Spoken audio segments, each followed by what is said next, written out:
Hello dear student, welcome back to my YouTube channel Zeta prep में आप सभी का स्वागत है। जीटा प्रेप में आपको आज क्लास 12th केमिस्ट्री का इलेक्ट्रोकेमिस्ट्री चैप्टर 2 हम लेके आए हैं। पूरे सीरीज में हमने इसको दो पार्ट में डिवाइड किया है। पहला पार्ट हमारा थ्योरी का इंटेंसिव रिवीजन होगा, थ्योरी की इंटेंसिव क्लासेस होंगे। एक या दो पार्ट में न्यूमेरिकल्स के लिए हमने अलग क्लासेस अरेंज की हैं एंड फर्दर जैसे ही हम आगे बढ़ेंगे थ्योरी की क्लासेस हो जाएंगी तो सीजी बोर्ड के लिए स्पेसिफिक क्वेश्चंस, किस टाइप के क्वेश्चन बनते हैं, उसकी आंसर राइटिंग कैसे होगी, सारे प्रेडिक्टेड क्वेश्चन, पीवाईक्यूज, उसके लिए एक अलग सीरीज आने वाली है। तो पहले हम लोग थ्योरी पे पूरा फोकस करेंगे, थ्योरी हो जाने के बाद हम लोग क्वेश्चन रिवीजन यानी क्वेश्चन प्रैक्टिस पे फोकस करेंगे। तो जो हमारा ये टॉपिक है वो है इलेक्ट्रोकेमिस्ट्री। इलेक्ट्रोकेमिस्ट्री में आपको एक वर्ड बार बार समझ में आ रहा होगा, सर इलेक्ट्रोकेमिस्ट्री में दो टर्म है। क्या क्या टर्म है? एक तो इलेक्ट्रिक वर्ड आ रहा है और दूसरा केमिस्ट्री यानी केमिकल वर्ड आ रहा है। मतलब इस पूरे चैप्टर में हम लोग ओवरऑल इलेक्ट्रिकल एनर्जी और केमिकल एनर्जी के बीच के रिलेशनशिप को स्टडी करने वाले हैं, which means the branch of chemistry which deals with the relationship between the electrical energy and the chemical energy. और इसमें से इलेक्ट्रिकल एनर्जी और केमिकल एनर्जी के बीच में रिलेशनशिप के साथ साथ हम लोग पढ़ने वाले हैं स्पॉन्टेनियस प्रोसेस क्या है, नॉन स्पॉन्टेनियस प्रोसेस क्या है, फिजिबिलिटी है या नहीं है। मतलब कि केमिकल एनर्जी को हम लोग इलेक्ट्रिकल एनर्जी में कैसे कन्वर्ट करते हैं या केमिकल इलेक्ट्रिकल एनर्जी को केमिकल एनर्जी में हम लोग कैसे कन्वर्ट करते हैं। फॉर एग्जाम्पल आपने देखा होगा कि हमारे घड़ी में, वॉच में, दीवार वाली घड़ी जो होती है या फिर रिस्ट वॉच होती है, डिजिटल नहीं, जो नॉर्मली वॉच होती है, उसमें से आपने सेल देखा होगा। सेल मतलब उसके अंदर बहुत सारे केमिकल सब्सटेंसेस ऐड होते हैं और हमें वो प्रोड्यूस क्या करता है? हमें वो प्रोड्यूस करता है electrical energy. For example torch की लाइट देखो, जो आपने ड्राई सेल देखा होगा, ड्राई सेल उसके अंदर बहुत सारे केमिकल सब्सटेंसेस होते हैं, लेकिन फाइनली हमें वो क्या देता है? इलेक्ट्रिकल एनर्जी देता है। तो ओवरऑल इस चैप्टर में हम लोग क्या पढ़ने वाले हैं? इस चैप्टर में हम लोग पढ़ने वाले हैं कैसे केमिकल एनर्जी इलेक्ट्रिकल एनर्जी में कन्वर्ट होती है, ऑन दी अदर हैंड कैसे इलेक्ट्रिकल एनर्जी केमिकल एनर्जी में कन्वर्ट होती है, इसके बीच क्या रिलेशंस हैं, कैसे हम लोग स्टडी करेंगे, उस ओवरऑल चैप्टर में हम लोग पढ़ने वाले हैं। क्योंकि यह टर्म इलेक्ट्रिकल से रिलेटेड है तो हमें समझना पड़ेगा कि इलेक्ट्रिकल मतलब इसको इलेक्ट्रिसिटी के बेस पे हम लोग कंडक्टिविटी को डिसाइड करें तो हमारे पास जो सब्सटेंसेस होते हैं, सब्सटेंसेस के बेस पे हम लोग कह सकते हैं कोई सब्सटेंसेस या तो कंडक्टर होगा, कोई सब्सटेंसेस या तो इंसुलेटर होगा, कोई सब्सटेंसेस या तो सेमीकंडक्टर होगा। कंडक्टर मतलब जो कंडक्ट करता हो, कंडक्टर विच मींस जो इलेक्ट्रिसिटी को कंडक्ट कर सकता है, means a substances which allow to flow of electricity, वो क्या होता है? कंडक्टर होता है। And the insulator which do not allow to flow of electricity and the semiconductor which is fall between the conductor and the insulator, जो sometimes किसी certain condition में conductivity करता है और sometimes they act as a insulator. तो ये क्या होते हैं? Conductor, semiconductor and the insulator. इसका सबसे बढ़िया एग्जांपल है जितने भी मेटल्स होते हैं, जितने भी इलेक्ट्रोलाइटिक यानी इलेक्ट्रोलाइट्स होते हैं, वो क्या होते हैं? कंडक्टर। तो हम कह सकते हैं जैसे फेरस हो गया सर, कॉपर हो गया और गोल्ड हो गया, ये सारे सर क्या होते हैं? मेटल्स हैं और ये सब क्या है? कंडक्टर है। इंसुलेटर तो आप जानते ही हो गया, जैसे रबर हो गया, प्लास्टिक हो गया, ये सब क्या है सर? ये किसके एग्जांपल है? इंसुलेटर। सेमीकंडक्टर अगर आपने पीरियोडिक टेबल पढ़ा होगा तो सेमीकंडक्टर में आपने देखा होगा जर्मेनियम हो गया, सिलिकॉन हो गया, they act as a semiconductor. ये बहुत बेसिक टर्म है जिसको हमें समझ में आना चाहिए।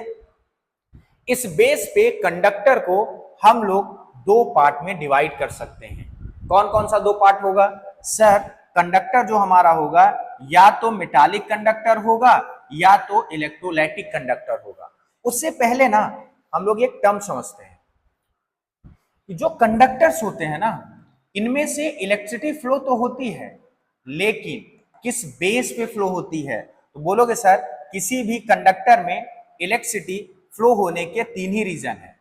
पहला, या तो फ्री इलेक्ट्रॉन के कारण किसी भी सब्सटेंसेस में इलेक्ट्रिसिटी फ्लो होगी, मींस यानी सब्सटेंसेस, जिस भी सब्सटेंसेस में वैलेंस इलेक्ट्रॉन फ्री हो, वैलेंस इलेक्ट्रॉन फ्री है मतलब ऑक्टेट उनका कंप्लीट नहीं है, तो इस फ्री इलेक्ट्रॉन के बेस पे कंडक्टिविटी हो सकती है इलेक्ट्रिसिटी की। सर दूसरा तरीका क्या है? सर दूसरा तरीका यह है कि फ्री आयंस हो, मतलब अगर किसी में positive and negative ions free हैं, जैसे इलेक्ट्रोलाइटिक कंडक्टर, जस्ट हम लोग आगे समझने वाले हैं, अगर उसमें फ्री आयंस हो तब भी उसमें क्या हो सकती है? कंडक्टिविटी हो सकती है। सर थर्ड है हमारा होल। ये सर सेमीकंडक्टर के लिए रिस्पॉन्सिबल होता है, यानी किसी भी सब्सटेंसेस में अगर होल है उस बेस पे भी क्या होता है? कंडक्टिविटी हो सकती है। सर ये तो समझ आता है फ्री इलेक्ट्रॉन, सर ये भी समझ में आता है फ्री आयन होंगे, सर ये होल क्या है? पहले हमारे फर्स्ट चैप्टर में इस बारे में दिया गया था, इस सेमीकंडक्टर के बारे में, उसकी कंडक्टिविटी के बारे में थोड़ा दिया गया था, लेकिन फर्स्ट चैप्टर यानी सॉलिड स्टेट वो हमारा हट गया है, इसलिए इसको हम लोग थोड़ा सा यहां समझ लेते हैं। समझो पहले, मान लेते हैं हमारे पास एक स्ट्रक्चर है, ऐसा स्ट्रक्चर जो कि क्या है? टेट्रावैलेंट है। टेट्रावैलेंट स्ट्रक्चर का मतलब ऐसे समझो, ऐसा सॉलिड जो चार इलेक्ट्रॉन शेयर करके बॉन्ड बनाता हो। तो मान लेते हैं ये सॉलिड है और इसने अपना एक ऐसा क्रिस्टल बना के रखा है, 4 बॉन्ड शेयर करके ऐसा क्रिस्टल बना के रखा है। लेकिन अगर इसमें डोपिंग यानी इसमें एक ऐसा सब्सटेंस मिला दिया जाए जो क्या हो? जो हो ट्राइवैलेंट। ट्राइवैलेंट मतलब मान लेते हैं बी है, और ट्राइवैलेंट का मतलब होता है जिसके पास 3 ही इलेक्ट्रॉन हो। जब 3 इलेक्ट्रॉन होगा तो ये 3 बॉन्ड तो बनाएगा, लेकिन एक बॉन्ड क्या रह जाएगा? खाली रह जाएगा। जो एक जगह खाली रह गई, इसी जगह को बोला जाता है होल। इस वजह से अब क्या कर सकते हैं? इलेक्ट्रॉन अब फ्री हो सकते हैं। इलेक्ट्रॉन एक जगह से दूसरे जगह क्या कर सकते हैं? ट्रेवल। जैसे ये इलेक्ट्रॉन यहाँ पे जंप कर गया तो होल कहाँ पे आ जाएगा? यहाँ पे। या फिर ये इलेक्ट्रॉन यहाँ पे जंप कर गया तो होल कहाँ पे आ जाएगा? यहाँ पे। ये इलेक्ट्रॉन यहाँ पे जंप कर गया तो होल कहाँ पे आ जाएगा? यहाँ पे। मतलब एक जगह से दूसरे जगह तक क्या कर रहा है? होल ट्रेवल कर रहा है। इस होल के वजह से ही इस पूरे स्ट्रक्चर में क्या हो सकती है? इलेक्ट्रिसिटी फ्लो हो सकती है। मतलब इलेक्ट्रिसिटी फ्लो होने के लिए 3 ही रीजन है, या तो फ्री इलेक्ट्रॉन से इलेक्ट्रिसिटी फ्लो हो सकती है, या फ्री आयन से इलेक्ट्रिसिटी फ्लो हो सकती है, या तो होल प्रेजेंट हो तब भी इलेक्ट्रिसिटी फ्लो हो सकती है। सो हमने समझा कि हमारे सब्सटेंसेस कितने टाइप्स हो सकते हैं? कंडक्टर हो सकता है, या तो इंसुलेटर हो सकता है, या तो सेमीकंडक्टर हो सकता है। इस कंडक्टर को हम लोग क्लासिफाई कर सकते हैं metallic conductor and the electrolytic conductor. कौन सा कंडक्टर होगा? मेटालिक होगा, या तो कौन सा कंडक्टर होगा? इलेक्ट्रोलाइटिक कंडक्टर होगा। फिर हम समझते हैं ये मेटालिक कंडक्टर और इलेक्ट्रोलाइटिक कंडक्टर होता क्या है। मेटालिक टर्म समझ में आ रहा है, मेटल, और मेटल के पास क्या होते हैं? Free electron. मतलब अगर फ्री इलेक्ट्रॉन की वजह से कोई भी कंडक्टिविटी, इलेक्ट्रिकल कंडक्टिविटी होती है, वो क्या कहलाएगा? Metallic conductor. लेकिन मेटालिक कंडक्टर में इस डेफिनेशन को पढ़ने से पहले हम समझते हैं, मान लेते हैं ये हमारे पास एक रॉड है। कैसा रॉड है सर? मेटल का रॉड है। इस मेटल के रॉड में अगर मैं इलेक्ट्रिसिटी इधर से इसको इनपुट दूं तो इलेक्ट्रिसिटी पास करके यहां तक जाएगी? यस सर जाएगी। क्या इस रॉड में कोई चेंजेस आएगा? कोई केमिकल चेंजेस आएगा? क्या इसका कोई स्टेट बदलेगा? बोलोगे नो सर। मतलब जो मेटालिक कंडक्टर होता है, which is allowed to flow of electricity through them without any undergoing chemical changes. मतलब इसमें कोई भी केमिकल चेंजेस आने वाले नहीं है, ना तो डिसोसिएशन होगा, ना तो ब्रेक डाउन होगा। फ्री इलेक्ट्रॉन की वजह से इसमें से इलेक्ट्रिसिटी कंडक्ट होगी। इसको हम लोग क्या बोलेंगे? मेटालिक कंडक्टर बोलेंगे। On the other hand electrolytic, यहां पे इलेक्ट्रोलाइटिक का ध्यान देना, इलेक्ट्रोलाइटिक में किसी भी इलेक्ट्रोलाइटिक में जो फ्री आयंस होते हैं, फ्री आयन के कारण इसमें से इलेक्ट्रिसिटी क्या होती है? फ्लो होती है। Ion, positive ion, negative ion. जैसे मान लो NaCl है। NaCl क्या है? एक हमारे पास इलेक्ट्रोलाइटिक यानी आयनिक कंपाउंड है। अगर मैं इसको ब्रेक डाउन करूं, they are dissociated in this Na+ and Cl-। मतलब अगर इस सब्सटेंसेस को मोल्टेन स्टेट में लाया जाए या फिर किसी पानी एक्वाज में डाला जाए तो NaCl यानी कोई भी इलेक्ट्रोलाइटिक सब्सटेंसेस क्या होगा? वो they are break down into the ions. मतलब उसमें से आयन प्रोड्यूस होंगे, आयन निकलेंगे। उस आयन के कारण अगर इलेक्ट्रिसिटी फ्लो होगी तो उसको हम लोग क्या बोलेंगे? Electrolytic conduction. Means the substances which is allow the electricity pass them in molten state, या तो मोल्टेन स्टेट होगा यानी पिघली हुई अवस्था, या तो एक्वास सॉल्यूशन होगा, एंड ये अंडरगोइंग डिकम्पोजिशन, ये टूटेगा, ब्रेक डाउन होगा। ब्रेक डाउन आने के बाद भी इसमें से क्या होंगे? आयन प्रोड्यूस होंगे। आयन प्रोड्यूस होने के बाद ही इसमें से क्या होगी, इलेक्ट्रोलाइटिक यानी आयंस फ्री होंगे तो ये कंडक्टिविटी करेगा। तो पहली बात ये समझ में आया सर मेटालिक कंडक्टर मतलब इसमें कोई भी केमिकल चेंजेस नहीं हो रहा है, कोई भी डिकम्पोजिशन नहीं हो रहा है। सर इलेक्ट्रोलाइटिक कंडक्शन इसमें केमिकल चेंजेस आता है यानी इसमें से क्या होता है, डिकम्पोजिशन होता है। और यहां से कई बार एक क्वेश्चन भी पूछता है what is the difference between the electrometallic conductor and the electrolytic conductor. उसमें से आप आसानी से आंसर बना सकते हो, the conductivity based on the free ions, the conductivity based on the the conductivity based on the free electron and the conductivity based on the free ions। अगर electron के कारण हो रही है तो क्या होगा, मेटालिक कंडक्टर होगा, अगर आयंस के कारण हो रही है तो इलेक्ट्रोलाइटिक कंडक्टर होगा। एक डिफरेंस तो आपका ये बन जाएगा। ऑन द अदर हैंड दूसरा डिफरेंस हम लोग क्या बना सकते हैं, इसकी डेफिनेशंस बना सकते हैं। तीसरा डिफरेंस हम लोग बना सकते हैं इसका एग्जांपल। तो क्या होगा सर इसका एग्जांपल, बहुत आसान है। मेटालिक कंडक्टर के सब क्या एग्जांपल, जितने भी मेटल है वो सब किसके एग्जांपल है, मेटालिक कंडक्टर के। जैसे फेरस ले लो, कॉपर ले लो और गोल्ड ले लो, सिल्वर ले लो, ये सब क्या है, मेटल्स हैं। तो किसके एग्जांपल्स होंगे, मेटालिक कंडक्टर के। सर इसके एग्जांपल क्या है, NaCl ले लो, KCl ले लो, राइट। ये सब किसके एग्जांपल है, इलेक्ट्रोलाइटिक कंडक्टर के। तो इजिली आप 3 डिफरेंसेस इसमें से फॉर्म कर सकते हो। तो आपको इस तरीके से इस क्वेश्चन को या नोट्स में ऐसे आप बनाना जिससे कि आपकी डेफिनेशन भी बन जाए और साथ ही साथ क्या बन जाए, इसके साथ साथ डिफरेंसेस भी बन जाए। आगे बढ़ते हैं और हम समझना चाहते हैं मेटालिक कंडक्टर को कौन कौन से फैक्टर्स हैं जो अफेक्ट करेंगे, मतलब किस कारण से मेटालिक कंडक्टर में इसकी कंडक्टिविटी अफेक्ट होगी। तो इसमें 2 ही चीज है, नंबर ऑफ वैलेंस इलेक्ट्रॉन और the temperature. Number of valence electron का मतलब ऐसे समझो कि मान लो हमारे पास एक सब्सटेंसेस है A है और इसके पास फ्री इलेक्ट्रॉन एक ही है, दूसरा सब्सटेंसेस B है और इसके पास फ्री इलेक्ट्रॉन कितने हैं, 2 फ्री इलेक्ट्रॉन है। अब बताओ कंडक्टिविटी इसमें ज्यादा होगी या इसमें ज्यादा होगी। सर ऑब्वियस है इसमें ज्यादा होगी, तो इसमें से नंबर ऑफ फ्री इलेक्ट्रॉन्स क्या है, ज्यादा है। इसमें से नंबर ऑफ फ्री इलेक्ट्रॉन्स क्या है, कम है।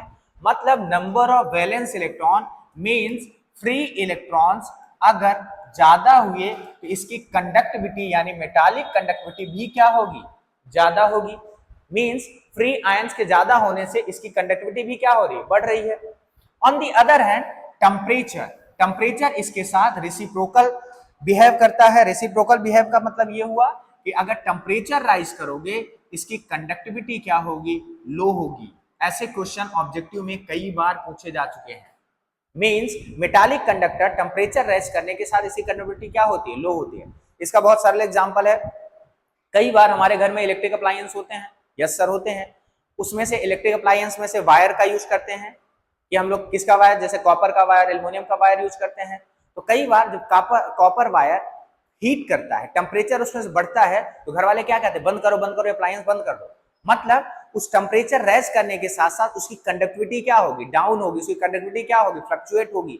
हो सकता है धीरे धीरे वो क्या हो जाए, डिस्ट्रॉय हो जाए। मतलब टेम्परेचर रेज करने के साथ साथ इसकी कंडक्टिविटी क्या हो जाती है, डाउन हो जाती है। इस टेम्परेचर को ना थोड़ा और डेप्थ में समझने की कोशिश ऐसे कर, मान लो कोई एटम है, इसके वैलेंस शेल में इलेक्ट्रॉन है, ये फ्री इलेक्ट्रॉन है। इस इलेक्ट्रॉन के कारण कंडक्टिविटी हो रही थी। जैसे ही हमने इसको टेम्परेचर दिया ना, इस इलेक्ट्रॉन की काइनेटिक एनर्जी बढ़ जाएगी, मतलब ये लगातार और तेजी से घूमने लग जाएगा। जब और तेजी से घूमने लग जाएगा, इसके स्ट्रक्चर में क्या होगा, इलेक्ट्रिसिटी ट्रांसफर करने टू दी नेबरिंग मॉलिक्यूल्स, यानी नेबरिंग एटम को इलेक्ट्रिसिटी ट्रांसफर करने की क्षमता क्या हो जाएगी, कम हो जाएगी। मतलब इसकी कंडक्टिविटी क्या हो जाएगी, डाउन हो जाएगी। तो याद रखना यहां से ऑब्जेक्टिव क्वेश्चन बन सकते हैं, ज्यादा क्वेश्चन नहीं बनता बट ऑब्जेक्टिव यहां से क्वेश्चन बन जा सकता है। फिर आता है टाइप्स ऑफ इलेक्ट्रोलाइट। तो हमने मेटालिक कंडक्टर समझ लिया, इलेक्ट्रोलाइटिक कंडक्टर समझ लिया। इलेक्ट्रोलाइटिक कंडक्टर को हम लोग 2 टाइप्स में डिवाइड कर सकते हैं, एक तो स्ट्रॉन्ग इलेक्ट्रोलाइट, दूसरा है वीक इलेक्ट्रोलाइट। स्ट्रॉन्ग मतलब समझ रहे हो, स्ट्रॉन्ग का मतलब हुआ जिसके पास पावर ज्यादा होगी। पावर ज्यादा होना, जैसे समझ लो कोई भी पॉलिटिशियन है, वो पावरफुल कब माना जाता है, जब उसके पीछे जनता ज्यादा हो, जब उसके पीछे लोग ज्यादा हो, जब उसके पीछे वोटर ज्यादा हो, जब उसके पीछे फॉलोवर्स ज्यादा हो। इसका मतलब स्ट्रॉन्ग इलेक्ट्रोलाइट तब हम मान सकते हैं जब इसके पास फ्री आयंस बहुत ज्यादा है। फ्री आयंस ज्यादा है इसका मतलब ये स्ट्रॉन्ग है, और फ्री आयंस क्या है, कम है, लेस है, तो इसको हम लोग क्या मानेंगे, वीक इलेक्ट्रोलाइट। ज्यादा पावरफुल मतलब ज्यादा आयंस, कम पावरफुल मतलब कम आयन। तो इस फ्री आयंस आएंगे कहां से सर? अभी तो हमने सीखा कि कोई भी सब्सटेंसेस अगर है वो डिकम्पोज होता है तभी तो आयन प्रोड्यूस करता है। सिंपल सरल एग्जांपल NaCl लेते हैं। NaCl जब डिकम्पोज होगा तभी क्या प्रोड्यूस करेगा? Na+ और Cl- प्रोड्यूस करेगा। अगर ये डिकम्पोज ही नहीं हुआ तो आयन कैसे प्रोड्यूस करेगा? मतलब इसकी डेफिनेशन स्ट्रॉन्ग इलेक्ट्रोलाइट की क्या बनेगी? A substances which is completely ionised. Completely ionised का मतलब क्या हुआ? डिकम्पोज होगा और पूरी तरीके से डिकम्पोज होके वो आयन प्रोड्यूस करेगा। यानी a substances which is completely ionised known as a strong electrolyte. A substances which is not completely, which means partially ionized, उसको हम लोग क्या बोलेंगे? वीक इलेक्ट्रोलाइट्स बोलेंगे। और इसके बहुत इजी एग्जांपल क्या है? HCl and NaCl। और इसके एग्जांपल क्या है? CH3COOH and NH4OH strong and the weak electrolytes के एग्जांपल्स हैं। ओके, क्वेश्चन आ चुका है कि what do you mean by the electrolytes and factor affecting of the electrolytes. ऐसे क्वेश्चन हमारे इस चैप्टर से बन चुके हैं सीजी बोर्ड में। सो हमने ये तो समझ लिया कि इलेक्ट्रोलाइट्स क्या होते हैं और इसके टाइप समझ लिया, strong electrolyte and weak electrolytes. अब हम समझना चाहते हैं इसके फैक्टर्स क्या हैं। सबसे पहले हम लोग समझना चाहते हैं कि इस इलेक्ट्रोलाइटिक को यानी इस कंडक्टिविटी को, इलेक्ट्रोलाइटिक सॉल्यूशन की कंडक्टिविटी अफेक्ट कैसे होगी। तो पहला इसका फैक्टर है nature of the electrolyte. What does mean nature of the electrolyte? Assume करो अगर हमारा इलेक्ट्रोलाइट स्ट्रांग हुआ, ये इसका नेचर ही तो है, या तो इलेक्ट्रोलाइट हमारा वीक होगा, दो ही केस हो सकता है। अगर इलेक्ट्रोलाइट स्ट्रांग हुआ तो बोलोगे सर इसमें नंबर ऑफ आयंस ज्यादा प्रोड्यूस होंगे, यानी मोर नंबर ऑफ आयंस प्रोड्यूस होंगे। अगर मोर नंबर ऑफ आयन प्रोड्यूस होंगे इसकी कंडक्टिविटी क्या होगी? सर इसकी कंडक्टिविटी ज्यादा होगी। मींस अगर हमारा इलेक्ट्रोलाइट का नेचर स्ट्रॉन्ग इलेक्ट्रोलाइट हुआ तो नंबर ऑफ आयन ज्यादा प्रोड्यूस होंगे और इसकी कंडक्टिविटी क्या होगी? ज्यादा होगी। फ्री आयन ज्यादा है मतलब उसकी कंडक्टिविटी क्या होगी? ज्यादा होगी। सर वीक इलेक्ट्रोलाइट हुआ तो क्या होगा? तो जब वीक इलेक्ट्रोलाइट होगा तो आप बोलोगे सर इसमें लेस नंबर ऑफ आयन होंगे, और लेस नंबर ऑफ आयन होंगे मतलब इसकी कंडक्टिविटी क्या होगा? इसकी कंडक्टिविटी कम होगी, लो होगी। तो नेचर ऑफ इलेक्ट्रोलाइट्स डिपेंड्स कि इसकी कंडक्टिविटी कैसे होगी। स्ट्रांग हुआ तो ज्यादा होगी, वीक हुआ तो लेस होगी। ऑन द अदर हैंड ये कहता है नेचर ऑफ द सॉल्वेंट। इसको पढ़ने से पहले थोड़ा सा हम लोग समझते हैं कि sir nature of the solvents का मतलब क्या है। आपने 11th में आपने पढ़ा होगा कि सॉल्वेंट दो टाइप के होते हैं, एक तो पोलर सॉल्वेंट होगा, दूसरा क्या होगा? नॉन पोलर सॉल्वेंट होगा। आप पूछोगे सर ये polar solvent non polar solvent क्या है? तो पोलर का मतलब होता है कि the shifting of the electron means the shifting of the atom to the towards the more electronegative atom, उसके कारण the arise the partial charge on the solvent on the substances, उसको बोला जाता है polar. Don't worry about it, मैं आपको easy word में समझाता हूं। जैसे मान के चलो हमारे पास HCl एक सॉल्वेंट है। यस सर सॉल्वेंट है। इस HCl में क्या है? हाइड्रोजन भी है और क्लोरीन भी है। आप ये बताओ जब हाइड्रोजन और क्लोरीन इसमें से ज्यादा इलेक्ट्रोनेगेटिव एटम कौन है? बोलोगे सर ज्यादा इलेक्ट्रोनेगेटिव एटम क्लोरीन है। हाइड्रोजन क्या है? लेस इलेक्ट्रोनेगेटिव एटम है। तो क्लोरीन क्या करेगा? इस हाइड्रोजन को हल्का सा अपनी तरफ खींच लेगा। जब हल्का सा अपनी तरफ खींच लेगा मतलब हाइड्रोजन थोड़ा सा शिफ्ट हो गया क्लोरीन की तरफ। जब ये शिफ्ट हो गया तो हल्का सा इसमें पार्शियल चार्ज आ जाएगा पॉजिटिव, और इसमें पार्शियल चार्ज क्या आ जाएगा? नेगेटिव। मतलब ये जो कोवेलेंट सॉल्वेंट है ना, ये कोवेलेंट जो कंपाउंड है ना, इस पर पार्शियली आयनिक कैरेक्टर है। और अगर पार्शियली आयनिक कैरेक्टर है तो बोलोगे सर एक के पास पॉजिटिव आयन है और एक के पास क्या है? नेगेटिव आयन है। अब एज्यूम करके देखो आप कि हमने मान लो NaCl इसमें डिसॉल्व करने की कोशिश की, तो बोलोगे सर NaCl यानी Na+ और Cl मतलब Cl-, इसमें भी तो चार्ज ही है पार्शियली। तो बोलोगे सर ये पॉजिटिव चार्ज है ना, फटाफट नेगेटिव की तरफ भाग जाएगा, और जो नेगेटिव चार्ज है वो फटाफट किसकी तरफ जाएगा? भाग जाएगा पॉजिटिव की तरफ। तो जो पोलर सॉल्वेंट होंगे उसमें से आसानी से इसकी डिसोसिएशन क्या हो जाएगी? आयनाइजेशन क्या हो जाएगी? इजी बन जाएगी। और इजी बन जाएगी they are easily break down into the ions. और आयंस में इजिली ब्रेक डाउन हो गए तो इसकी कंडक्टिविटी क्या हो जाएगी, ज्यादा। और on the other hand non polar हुआ तो मतलब इसमें कोई भी आयनिक कैरेक्टर नहीं है। जब कोई भी आयनिक कैरेक्टर नहीं है तो ये क्या होगा सर, ये नॉन आयनिक होगा और इसमें से इसकी डिसॉल्व यानी आयनिक कंपाउंड की डिसॉल्व होना क्या हो जाएगा, मुश्किल होगा या तो डिसॉल्व होगा ही नहीं। तो यहाँ पे इस टर्म का मतलब यही है कि अगर सॉल्वेंट का नेचर पोलर हुआ या फिर सॉल्वेंट का नेचर नॉन पोलर हुआ, तो अगर पोलर सॉल्वेंट हुआ इसकी कंडक्टिविटी क्या होगी, ज्यादा। अगर नॉन पोलर हुआ इसकी कंडक्टिविटी क्या होगी, कम होगी। अंडरस्टूड। तो हमने ये समझा कि जो सॉल्वेंट का नेचर है उस पर भी डिपेंड करेगा कि इस इलेक्ट्रोलाइटिक की सोल्यूशन की कंडक्टिविटी कम होगी कि ज्यादा होगी। फिर थर्ड चीज आता है विस्कोसिटी। विस्कोसिटी मतलब आप समझते हो, विस्कोसिटी मतलब गाढ़ापन। अब इस जूम करके सोचो कि हमारे पास एक सोल्यूशन है और ये बहुत ज्यादा गाढ़ा है।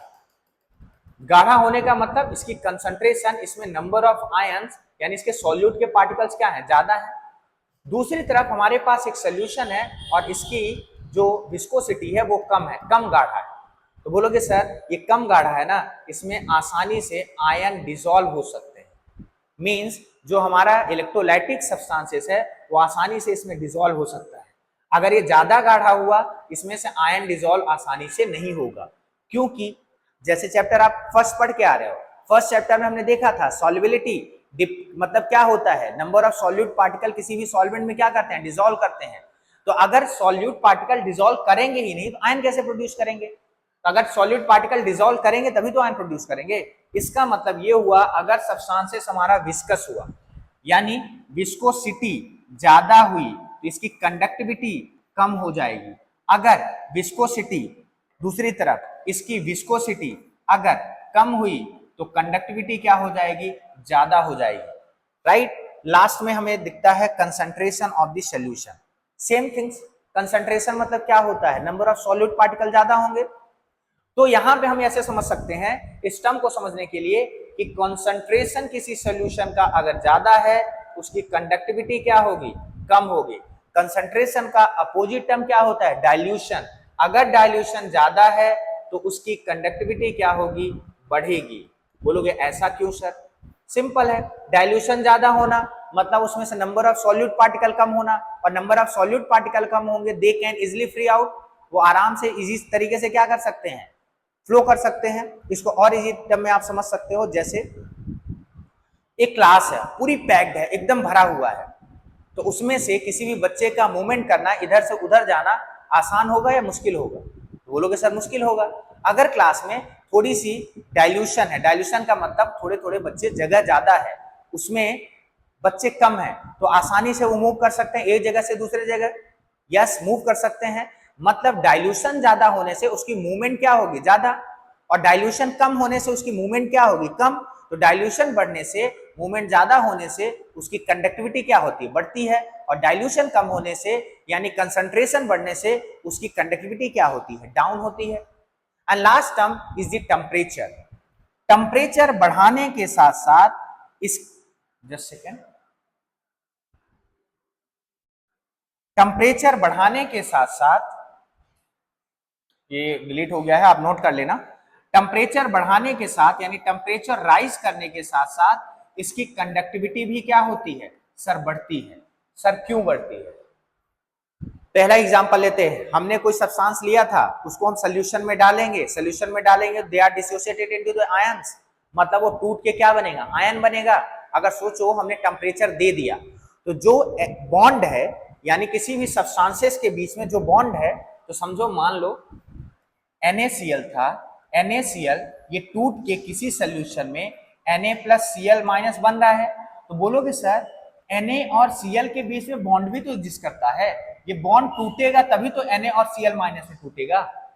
और अगर हमने टेम्परेचर दे दिया इसको तो ये आसानी से क्या होगा, ब्रेक डाउन होगा, इसका आसानी से क्या होगा, डिसोसिएशन होगा, आसानी से क्या होगा, ये टूटेगा। जब आसानी से टूटेगा तो नंबर ऑफ आयंस जल्दी मतलब इजिली और ज्यादा नंबर ऑफ आयंस प्रोड्यूस करेगा, और ज्यादा नंबर ऑफ आयंस प्रोड्यूस किया मतलब उसकी कंडक्टिविटी क्या होगी, बढ़ेगी। तो हमने ये सीखा कि टेम्परेचर राइज करने के साथ उसकी कंडक्टिविटी क्या होती है, बढ़ती है। इससे ऑब्जेक्टिव भी बनता है और डायरेक्ट क्वेश्चन भी बनता है।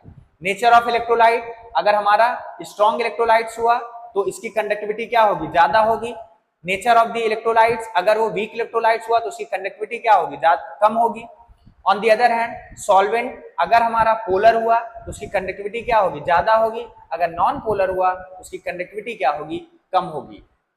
On the other hand viscosity, viscosity ज्यादा हुई तो कंडक्टिविटी क्या होगी, कम होगी।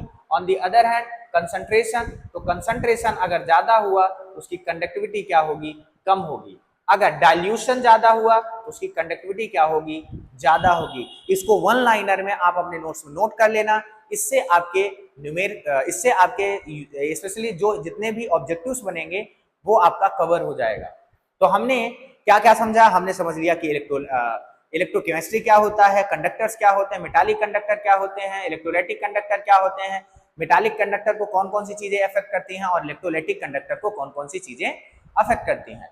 एक टर्म बहुत बार पूछा जाता है कि सर जो मेटालिक कंडक्टर है या जो फिर इलेक्ट्रोलाइटिक कंडक्टर है उस पे टेम्परेचर का क्या प्रभाव पड़ता है। तो दोनों को आपने अभी जस्ट पढ़ के आ रहे हो, आई एम श्योर आपका आंसर भी इसका मालूम होगा। अगर मेटालिक कंडक्टर हुआ तो टेम्परेचर राइज करने के साथ मेटालिक कंडक्टर मतलब इसका टेम्परेचर अगर टेम्परेचर इसका बढ़ा दिया जाए तो इसकी कंडक्टिविटी क्या हो जाती है, डाउन हो जाती है मेटालिक कंडक्टर की। इलेक्ट्रोलाइटिक कंडक्टर में क्या होता है सर, अभी जस्ट विद इन सेकेंड पढ़े हम लोग। तो टेम्परेचर राइज करने के साथ साथ इलेक्ट्रोलाइटिक कंडक्टर की कंडक्टिविटी क्या होती है, बढ़ती है।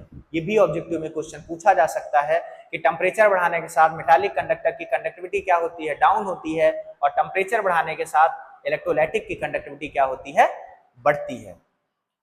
इसके साथ साथ इस चैप्टर में हम लोग थोड़ी सी बेसिक टर्म समझ लेते हैं। इस बेसिक टर्म को समझने के साथ साथ अगर ये बेसिक टर्म आपने समझ लिया तो आगे के जो हम लोग इलेक्ट्रोकेमिकल सेल पढ़ने वाले हैं, Daniel cell means electrochemical cell, Daniel cell, voltaic cell एक ही हैं, इनको हम लोग पढ़ने वाले हैं, उसकी टर्मिनोलॉजी आपको समझ में आएगी। खैर ये 11th का टॉपिक है, आई एम श्योर सबको आता होगा, बट नहीं भी आता तो हम लोग समझ लेते हैं कि ऑक्सीडेशन, रिडक्शन और रिडॉक्स होता क्या है। ऑक्सीडेशन मतलब आपके हिसाब से ऑक्सीडेशन मतलब क्या होना चाहिए, तो बोलोगे सर ऑक्सीडेशन का मतलब हुआ addition of the oxygen. Yes, अगर किसी भी सब्सटेंसेस में ऑक्सीजन ऐड हो रहा है तो हम कौन सा प्रोसेस बोलेंगे, बोलेंगे ऑक्सीडेशन। सर इसी के साथ साथ या फिर हम ये भी कह सकते हैं रिमूवल ऑफ हाइड्रोजन, अगर उसमें से हाइड्रोजन हटा दिया जाए तब भी वो क्या होगा, ऑक्सीडेशन।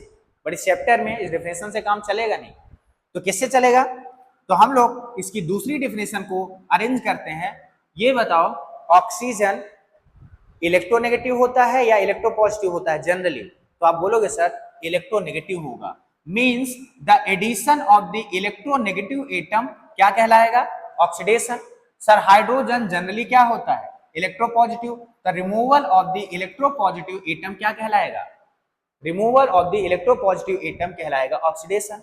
सर ये भी हद तक सही है, बट अल्टीमेट जो डेफिनेशन हमारे इस चैप्टर में काम आएगी वो है loss of electron. Loss of electron क्या कहलाता है, ऑक्सीडेशन कहलाता है। अगर किसी भी सब्सटेंसेस में ऑक्सीडेशन हो रहा है मतलब उस सब्सटेंसेस का इलेक्ट्रॉन लॉस हो रहा है। On the other hand sir reduction भी सेम तरीके से कर सकते हैं, reduction is the opposite of the oxidation, तो हम इसको क्या कह सकते हैं sir, addition of the hydrogen, hydrogen को जोड़ दो, या फिर रिमूवल ऑफ ऑक्सीजन, या ऑक्सीजन को हटा दो। अगर हाइड्रोजन को जोड़ दिया इसका मतलब addition of the electropositive atom and removal of the electronegative atom. Yes, and the ultimate definition जिसको हम लोग बोलेंगे रिडक्शन। रिडक्शन का मतलब होता है गेन ऑफ इलेक्ट्रॉन। जिस भी सब्सटेंसेस में इलेक्ट्रॉन गेन हो रहा है उसको हम लोग क्या बोलेंगे, रिडक्शन। ये बहुत ध्यान से समझते जाना क्योंकि ये हमें हेल्प करेंगे एनोड और कैथोड को समझने के लिए, और एनोड और कैथोड अगर आपको समझ में आएगा तभी इस चैप्टर के न्यूमेरिकल्स, सेल रिएक्शन वगैरह आप डिटरमाइन कर सकते हो, अदरवाइज नहीं। तो क्या याद करोगे, loss of electron oxidation, loss of electron oxidation, gain of electron reduction. और रिडॉक्स क्या होता है सर, अगर किसी भी रिएक्शन में ऑक्सीडेशन एंड रिडक्शन दोनों साथ में हो रहे हैं, क्योंकि रिडॉक्स में दो वर्ड है। रिडॉक्स में देखोगे क्या है sir, red plus ox. Red stand for the reduction and ox stand for the oxidation. यानी जिस भी रिएक्शन में ऑक्सीडेशन एंड रिडक्शन दोनों साथ में हो रहे हैं उसको हम लोग क्या बोलेंगे, रेडॉक्स रिएक्शन बोलेंगे। साथ ही साथ यहाँ पे एक टर्म और समझ लेते हैं हम लोग। क्या समझ लेते हैं? एक आपको बेसिक टर्म समझ लेना, जिसको याद रखना, ये याद रखना, ये बहुत काम आएगा, जिसको हम बोलते हैं LOAN, लोन। ये हम लोग जस्ट इलेक्ट्रोकेमिकल सेल के बाद पढ़ने वाले थे, लेकिन हम लोग अभी इसको पढ़ेंगे, क्योंकि हमेशा याद रखना लेफ्ट साइड जो हम लोग सेल बनाएंगे, लेफ्ट साइड में क्या होगा, ऑक्सीडेशन। मतलब ऐसे समझो, L stand for the left, O stand for the oxidation, A stand for the anode, N stand for the negative charge। मतलब जो भी ऑक्सीडेशन, जिस भी सब्सटेंसेस का ऑक्सीडेशन हो रहा है, वो ऑक्सीडेशन हमेशा किस पे होगा, एनोड पे होगा। और एनोड पे हमेशा कौन सा चार्ज होगा, नेगेटिव चार्ज होगा। ये आपको याद रखना है। ऑक्सीडेशन, ऑक्सीडेशन मतलब loss of electron, loss of electron किस पे होगा, एनोड पे होगा। और एनोड पे क्या होगा, हमारा नेगेटिव चार्ज होगा। Sir on the other hand, just हम लोग रिडक्शन भी समझ सकते हैं। सर यहाँ पे क्या हो रहा था, लेफ्ट, तो यहाँ पे क्या समझ लेते हैं, राइट। राइट में क्या हो रहा है, सर रिडक्शन हो रहा है। सर राइट में क्या हो रहा है, रिडक्शन हो रहा है। रिडक्शन किस पे होगा, सर कैथोड पे होगा। कैथोड पे कौन सा चार्ज आएगा, पॉजिटिव चार्ज आएगा। कौन सा चार्ज आएगा, पॉजिटिव चार्ज आएगा। तो मतलब राइट साइड में रिडक्शन होगा, रिडक्शन में कौन सा, रिडक्शन किस पे होगा, कैथोड पे होगा। और कैथोड क्या होगा, पॉजिटिव चार्ज होगा। ये याद रखना, ये ट्रिक है, ये आपको बहुत इजी लगेगा, समझ में आएगा। सो आगे बढ़ते हैं। सबसे पहले हम लोग इस बेसिक सब्सटेंसेस को समझने से पहले हम लोग समझते हैं इलेक्ट्रोकेमिस्ट्री को दो पार्ट में हम लोग डिवाइड कर सकते हैं। पहला पार्ट क्या होगा सर, इलेक्ट्रोकेमिकल सेल। दूसरा पार्ट क्या होगा sir, electrolytic cell. What does mean electrochemical cell? Electrochemical cell a device which change, मतलब इसको हम लोग क्या डिफाइन कर सकते हैं, a device which change chemical energy into electrical energy is known as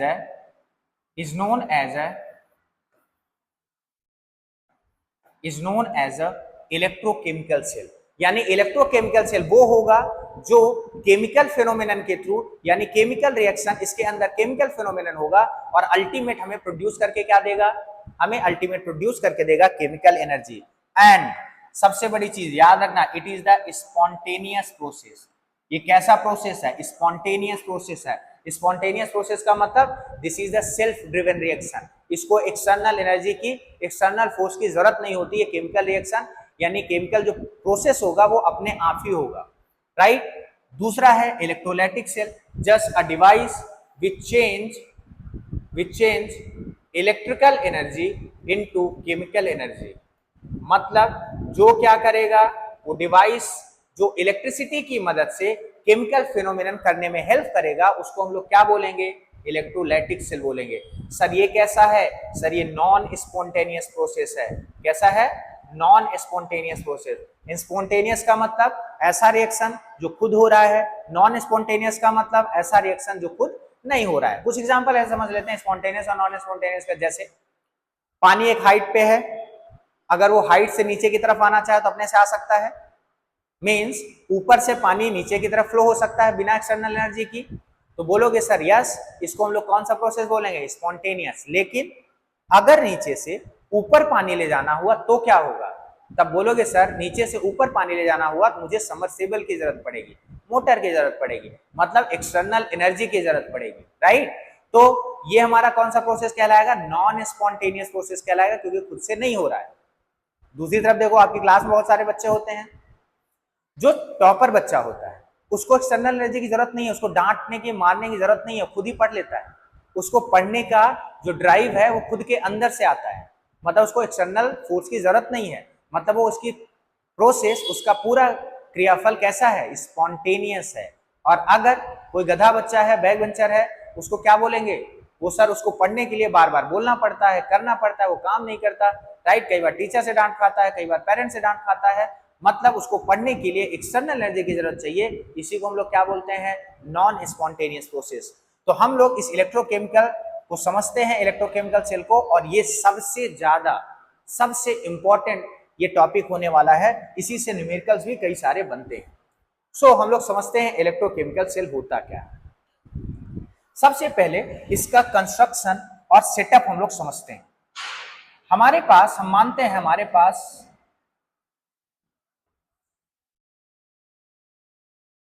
इस तरीके से दो कंटेनर है। इस तरीके से क्या है, दो कंटेनर है, राइट।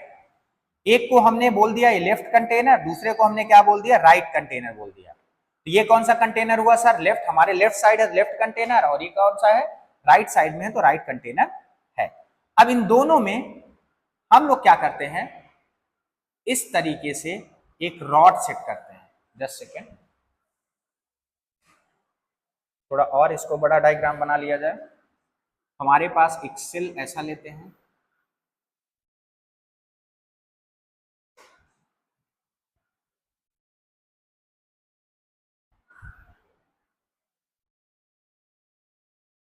ठीक। तो लेफ्ट कंटेनर और राइट कंटेनर बना दिया। इस लेफ्ट कंटेनर में हम लोग क्या करते हैं, एक रॉड लगाते हैं, जिसको हम लोग बोलेंगे मेटालिक रॉड। ओके, तो हमने इसमें एक रॉड सेट कर दिया। सर इधर भी सेट कर देते हैं, इसमें भी हमने एक रॉड सेट कर दिया, राइट। तो हमने ये मेटालिक रॉड है, तो इस वाले रॉड को हमने नाम दिया एनोड। कौन सा नाम दिया, ये कौन सा रॉड है सर, एनोड। ये कौन सा रॉड है सर, कैथोड। एक तरफ एनोड रखा और दूसरी तरफ हमने क्या रखा, कैथोड। और इस कंटेनर को हम लोग इलेक्ट्रोलाइटिक सॉल्यूशन यानी सल्फेट सॉल्यूशन के साथ भर देते हैं। इसमें कौन सा सॉल्यूशन है सर, इसमें सॉल्यूशन है electrolytic solution, means sulphate solution. ये जो मेटालिक, हमने इसको पूरी तरीके से भर दिया, राइट। तो बोलोगे सर इस रॉड का कुछ नाम दे दिया जाए, ये तो एनोड हुआ, वो कैथोड हुआ, इस रॉड का हम लोग नाम दे देते हैं, ये रॉड जिंक रॉड है। कौन सा रॉड है, जस्ट सेकेंड, मैं यहां पे लिखा ये कौन सा रॉड है, तो आप बोलोगे सर जिंक रॉड है। अगर जिंक रॉड है, इसमें सोल्यूशन हमने किसका सोल्यूशन डाल देते हैं, जिंक सल्फेट का सोल्यूशन है। तो सल्फेट सोल्यूशन, लेकिन किसका सोल्यूशन है, जिंक सल्फेट का सोल्यूशन। तो इसमें से किसका सोल्यूशन है, this is solution of the zinc sulphate. Zinc sulphate, zinc rod लिया तो हमने जिंक सल्फेट लिया। सर इसमें हम लोग किसको बिठा देते हैं, बिठा देते हैं कॉपर को, मतलब ये कौन सा रॉड हुआ, कॉपर रॉड। अगर कॉपर रॉड हुआ तो हम लोग इसमें सोल्यूशन भरते हैं, और कौन सा सोल्यूशन भरेंगे, बोलोगे सर कॉपर सल्फेट सोल्यूशन। तो हमने ये दो कंटेनर सेट किया। इस कंटेनर में एक लेफ्ट साइड कंटेनर बोला और दूसरे को हमने कौन सा कंटेनर बोला, राइट साइड। लेफ्ट साइड में हमने क्या सेटअप किया, जिंक सेटअप किया, जिंक रॉड डाली, और सोल्यूशन किसका था, जिंक सल्फेट का। राइट साइड में हमने क्या डाला, कॉपर रॉड डाला, और इसमें कौन सा सोल्यूशन था, कॉपर रॉड था। अब इसको हम लोग क्या करते हैं, इसको इस तरीके से ऐड करते हैं। तो यहाँ पे मैं क्या लगाऊंगा, बल्ब लगाऊंगा। इसके साथ साथ आप अमीटर लगा सकते हो, वोल्ट मीटर यूज कर सकते हो, जिसमें से हम लोग करंट की फ्लक्चुएशन यानी करंट को हम लोग मेजर कर सकें कि करंट कैसा फ्लो हो रहा है, राइट। तो हमने यहाँ पे मान लो क्या लगा दिया, बल्ब लगा दिया। हमने बल्ब लगाया तो बोलोगे सर ये जो जिंक है ना, ये जो जिंक रॉड है, ये जिंक क्या करेगा, इस रॉड पर दो इलेक्ट्रॉन छोड़ेगा। मतलब इस जिंक क्या करेगा, इस रॉड पर इलेक्ट्रॉन छोड़ेगा, और Zn+2 के फॉर्म में ये इस सोल्यूशन में क्या करेगा, डिसॉल्व कर जाएगा। तो बोलोगे सर कैसे, मतलब जो जिंक है वो सोल्यूशन में से क्या करेगा, Zn+2 के फॉर्म में जाएगा और दो इलेक्ट्रॉन लॉस कर देगा। सर याद करो, हमने एक ट्रिक बताया था, loan left side, oxidation, oxidation मतलब loss of electron, loss of electron. तो यहाँ पे क्या हो रहा है सर, लॉस ऑफ इलेक्ट्रॉन हो रहा है। जिंक रॉड क्या करेगा, इस सोल्यूशन में डिसॉल्व हो जाएगा, और यहाँ पे कितने इलेक्ट्रॉन छोड़ेगा, दो इलेक्ट्रॉन छोड़ेगा। जो ये इलेक्ट्रॉन है, ये इलेक्ट्रॉन ट्रेवल करके, ये इस तरीके से इलेक्ट्रॉन ट्रेवल करके किधर पहुंचेगा, इलेक्ट्रॉन ट्रेवल करके पहुंचता है राइट साइड में। कहां पे पहुंचता है, राइट साइड में। ये 2 इलेक्ट्रॉन पहुंचा राइट साइड में। अब इसके अंदर कौन बैठा हुआ है सर, कॉपर है, क्योंकि कॉपर सल्फेट का सोल्यूशन है। और कॉपर सल्फेट किस फॉर्म में होगा, Cu2+ के फॉर्म में होगा। और लगातार दिखेगा कि 2 इलेक्ट्रॉन हमको फ्री में मिल रहा है, ये 2 इलेक्ट्रॉन लेगा और इस कॉपर पे जाके सॉलिड फॉर्म में क्या हो जाएगा, डिपोजिट हो जाएगा। तो बोलोगे सर इधर क्या चल रहा है, Cu2+ ने 2 इलेक्ट्रॉन लिया और they are converting into the Cu। तो एक तरफ जिंक ने क्या किया, इलेक्ट्रॉन लॉस किया, इस सोल्यूशन में डिसॉल्व हो गया।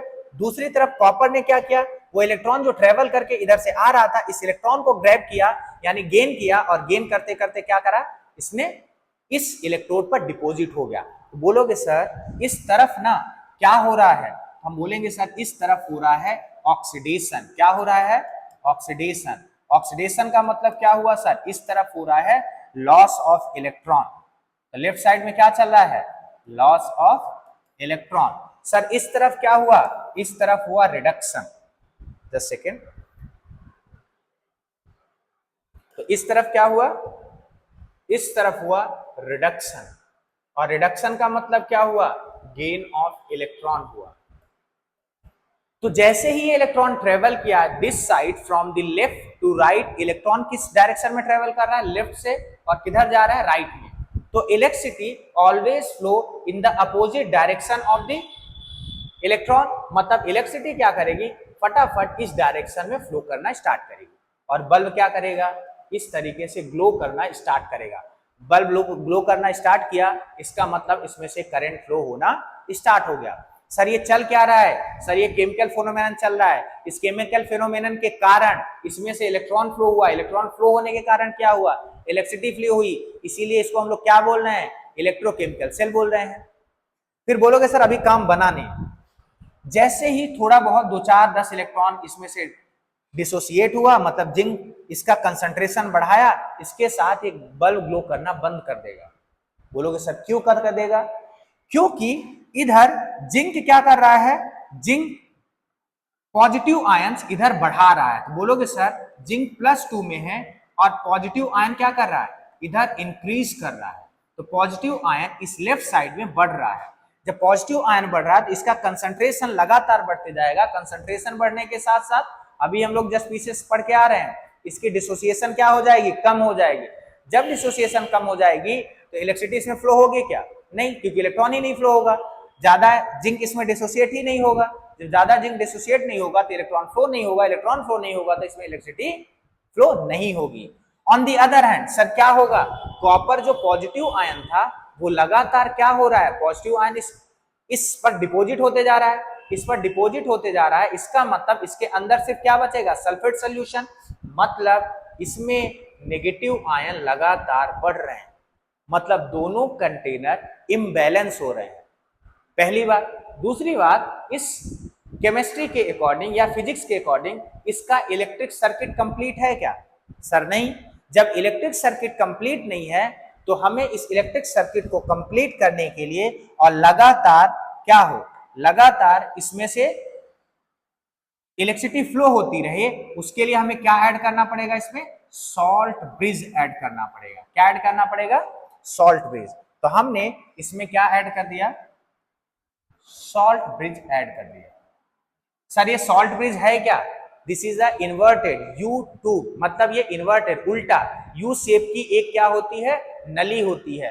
और इसमें क्या होता है सर, इसमें होता है एक तो पहली चीज इसमें होती है अगर अगर सोल्यूशन। इसमें क्या होता है, अगर अगर सोल्यूशन।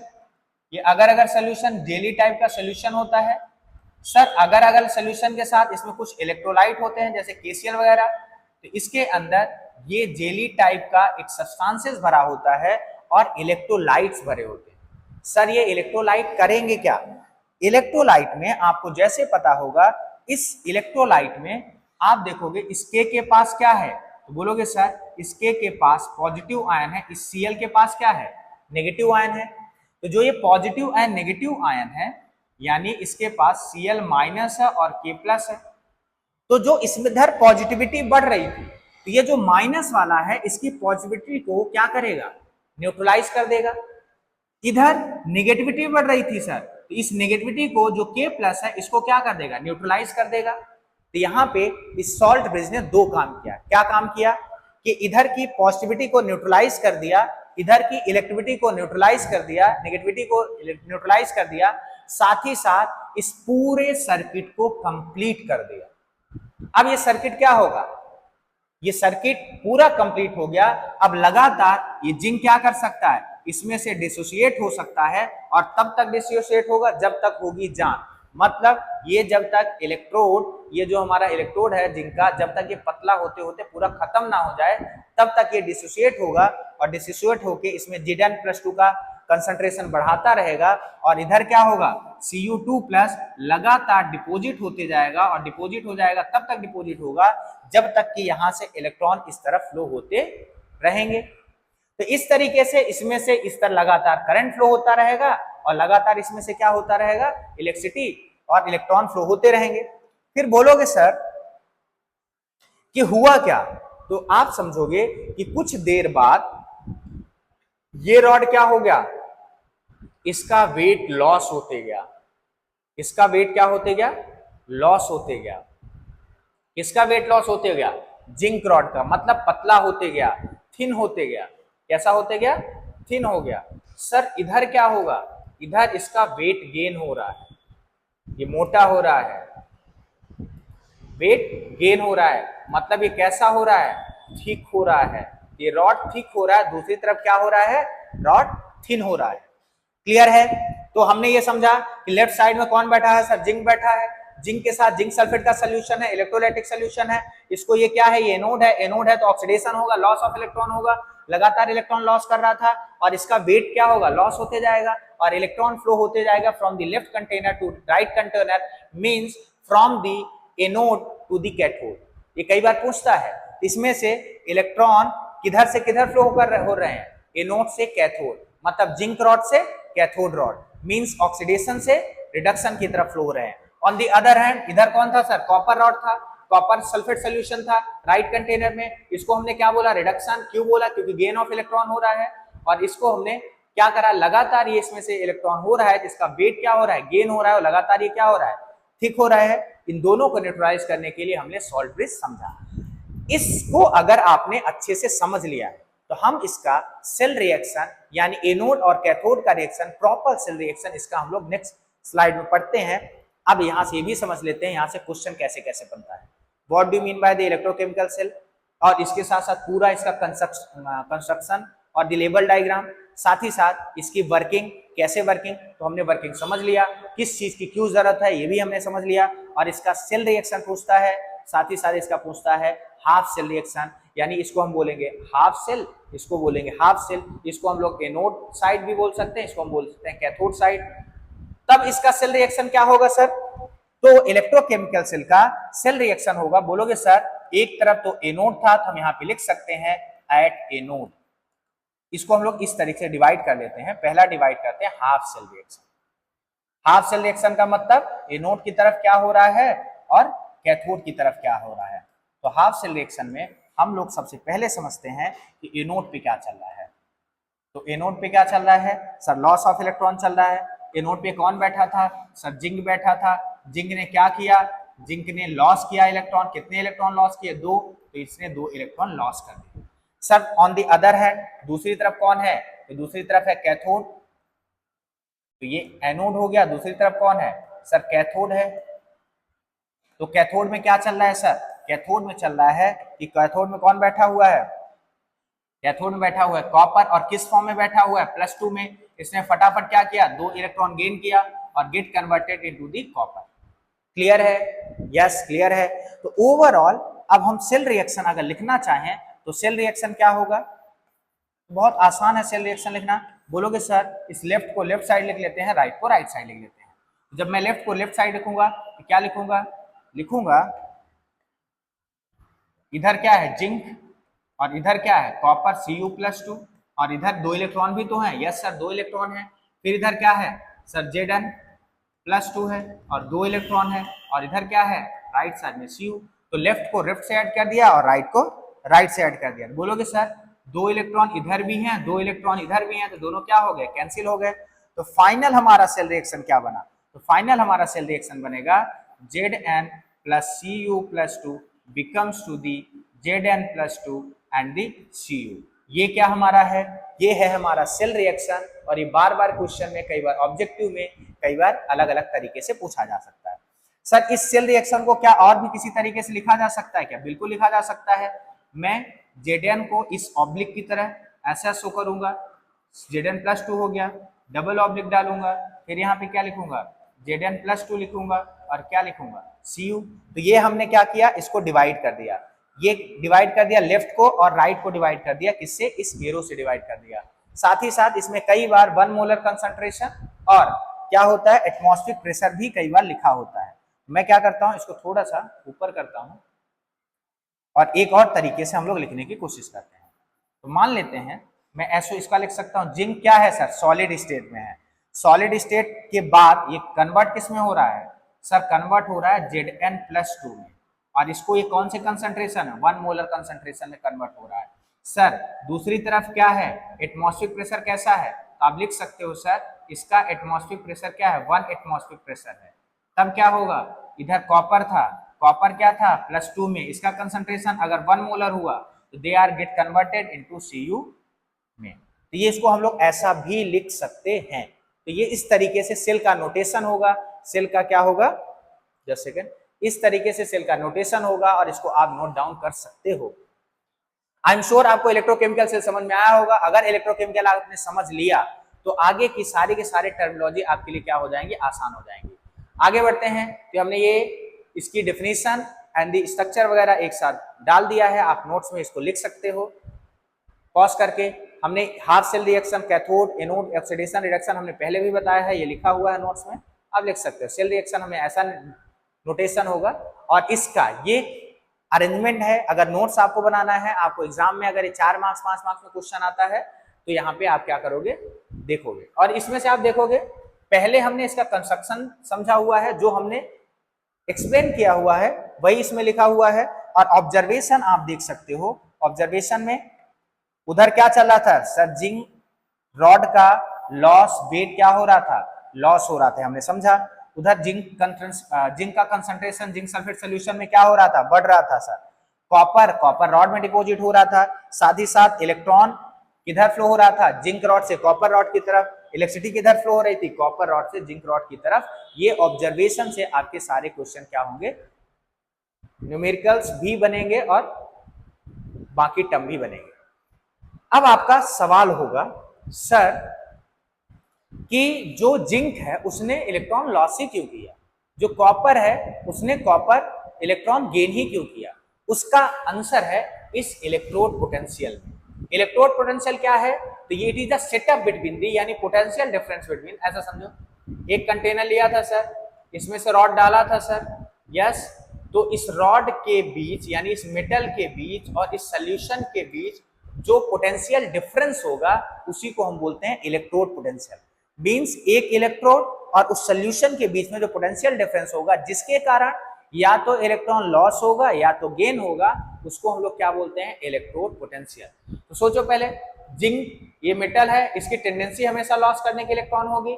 नीचे कौन था, सल्फेट सोल्यूशन, सल्फेट क्या होता है, नेगेटिव सोल्यूशन है, तो मतलब इसमें लगातार क्या होगा, जिंक डिसोसिएट हो जाता जाएगा क्योंकि ये पॉजिटिव नेचर रखता है और क्या होता है, नेगेटिव नेचर रखता है।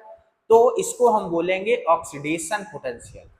मतलब जिसमें भी टेंडेंसी होती है, जिस भी इलेक्ट्रोड में टेंडेंसी होती है इलेक्ट्रॉन लॉस करने की, उसको क्या बोला जाता है, उसको बोला जाता है loss of electron oxidation potential. और इसको हम लोग नोटेशन कैसा कर सकते हैं, मान लेते हैं सर कोई मेटल है और मेटल किस फॉर्म में है, सॉलिड फॉर्म में है, they R losses the an electron, मतलब कितने इलेक्ट्रॉन लॉस करता है, एन इलेक्ट्रॉन लॉस करता है और they are get converted into like that. Example इसका ये देख सकते हो, इसका ये फॉर्मूला है और इसका क्या है, ये एग्जांपल है, right. On the other hand reduction potential क्या होगा, तो दूसरी तरफ आपने देखा होगा कॉपर ने क्या किया था, गेन किया था इलेक्ट्रॉन, मतलब the tendency of electron to get gain of electron, उसको हम लोग क्या बोलते हैं, रिडक्शन पोटेंशियल बोलते हैं। और इसको फॉर्मुलेट इस तरीके से कर सकते हैं, कैसे कर सकते हैं, मान लो कोई पॉजिटिव Mn प्लस के फॉर्म में कोई इलेक्ट्रोड है और इसने क्या किया, n इलेक्ट्रॉन गेन किया, they are get converted into the m, मतलब ये सॉलिड में कन्वर्ट हो जाएगा, जिसको हम लोग क्या बोलेंगे, रिडक्शन पोटेंशियल बोलेंगे। तो जो इलेक्ट्रॉन गेन हो रहा था, लॉस हो रहा था, किसकी वजह से हो रहा था, इलेक्ट्रोड पोटेंशियल की वजह से। और फिर आगे बढ़े हम लोग तो सेल पोटेंशियल समझते हैं। तो अभी तक हमने जो इलेक्ट्रोड पोटेंशियल समझा वो क्या समझा सर, एक इलेक्ट्रोड यानी इस मेटल और इस सॉल्यूशन के बीच में जो डिफरेंस था उसको हम लोग क्या बोले, उसको हम लोग बोले इलेक्ट्रोड पोटेंशियल। लेकिन एक कंटेनर के एक सेटअप में दूसरे कंटेनर के दूसरे सेटअप में इन दोनों इलेक्ट्रोड के बीच में जो पोटेंशियल डिफरेंस होगा उसको हम लोग क्या बोलेंगे, सेल्फ पोटेंशियल बोलेंगे। मींस ईएमएफ, इलेक्ट्रोमोटिव फोर्स या सेल पोटेंशियल, ये क्या होता है, तो ये होता है the difference between the two electrode of the cell, जो दोनों सेल के दोनों इलेक्ट्रोड हैं उनके बीच का जो डिफरेंस होगा, पोटेंशियल डिफरेंस। और किस केस में होगा, या तो करंट बिल्कुल ना फ्लो हो या तो बिल्कुल एकदम हल्का करंट फ्लो हो, तब क्या होगा, तब हम लोग इसको मेजर करते हैं सेल पोटेंशियल, राइट। और यहां से न्यूमेरिकल बनते हैं। इस सेल पोटेंशियल को हम लोग लिखते किससे हैं, इसको हम लोग डोनेट करते हैं ई सेल से, या ईएमएफ ऑफ सेल को किससे लिखते हैं, ई सेल।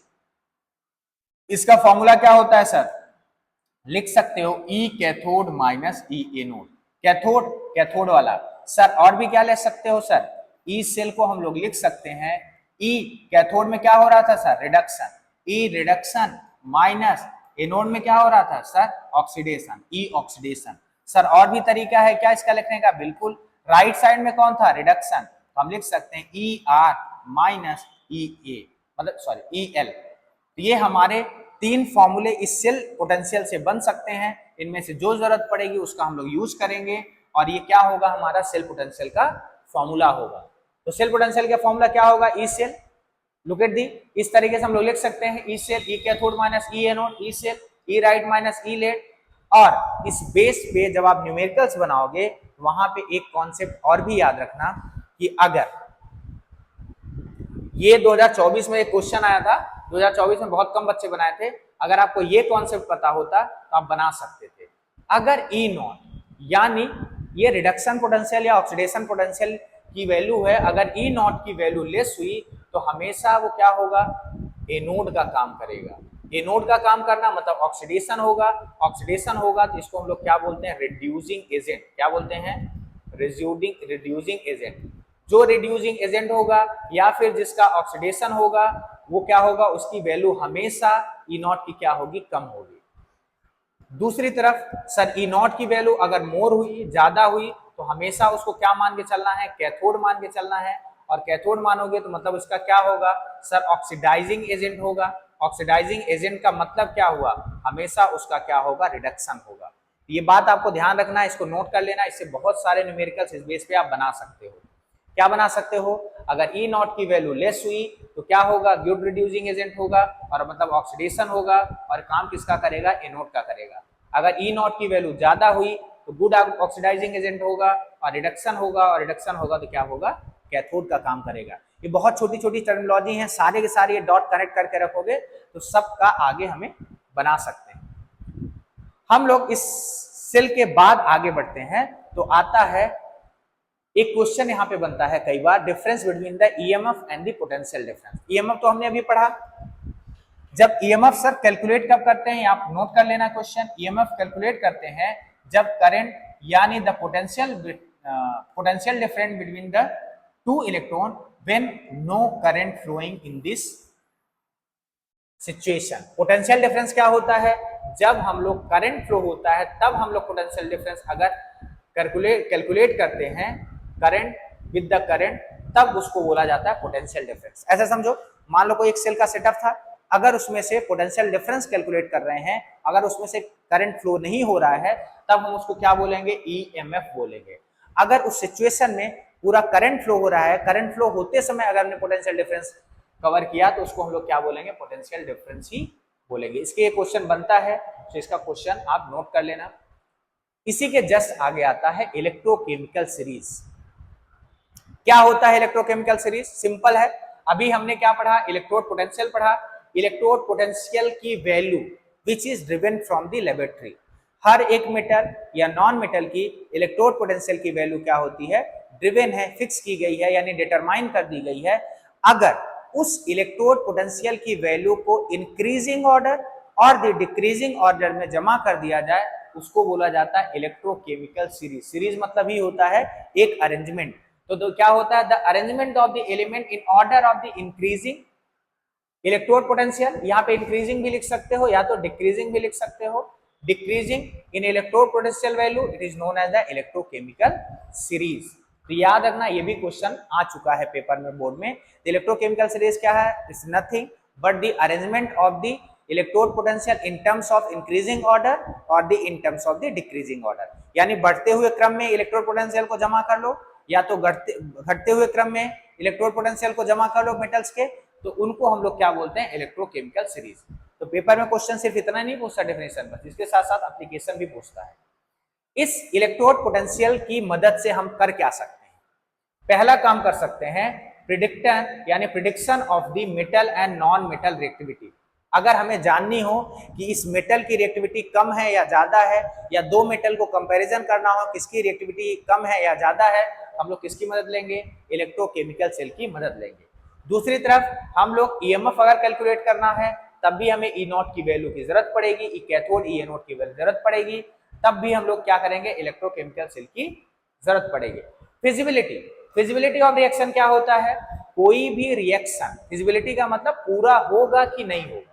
जैसे अगर समझो आप, मान लो ये हमारे दो इलेक्ट्रोड हैं, दोनों की ई नॉट की वैल्यू क्या है, सेम है। क्या इनमें से रिएक्टिविटी इनकी दोनों की क्या है, सेम है। क्या कोई रिएक्शन पॉसिबल होगा, बोलोगे नो सर, क्यों नहीं पॉसिबल होगा, मतलब इनकी पोटेंशियल डिफरेंस इनके बीच है ही नहीं, ना तो कोई इधर ट्रांसफर होगा ना तो कोई इधर ट्रांसफर होगा, मतलब इसको हम बोल देंगे नॉन फिजिबल रिएक्शन।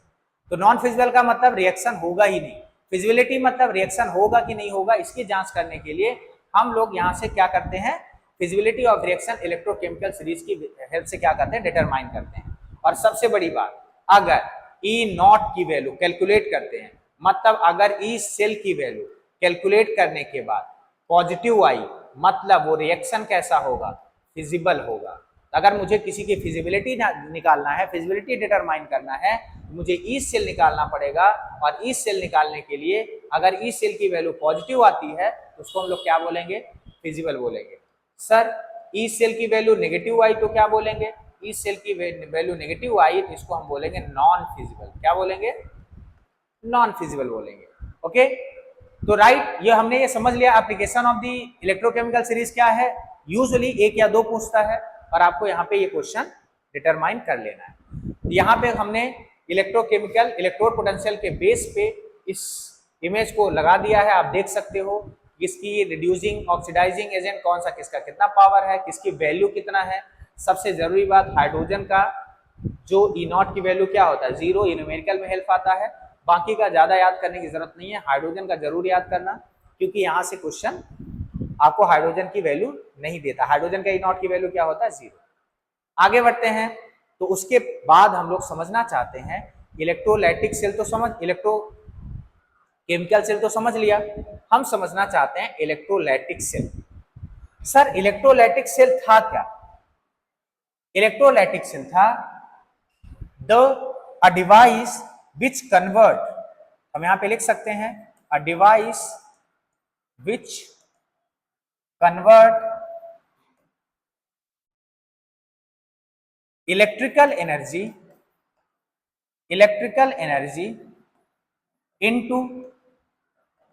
into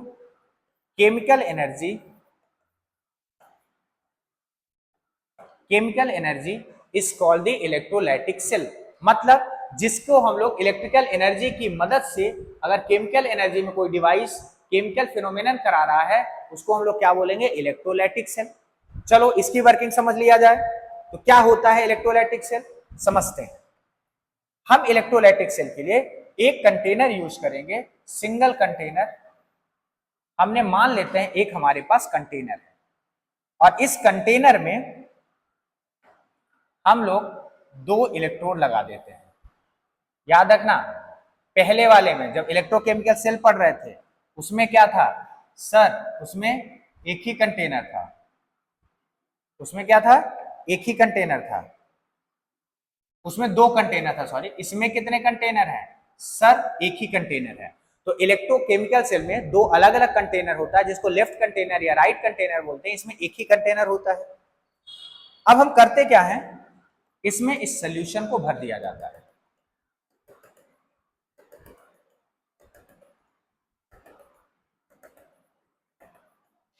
इस सोल्यूशन में हमने इसमें किसका सोल्यूशन भर दिया, मान लो NaCl का सोल्यूशन भर दिया।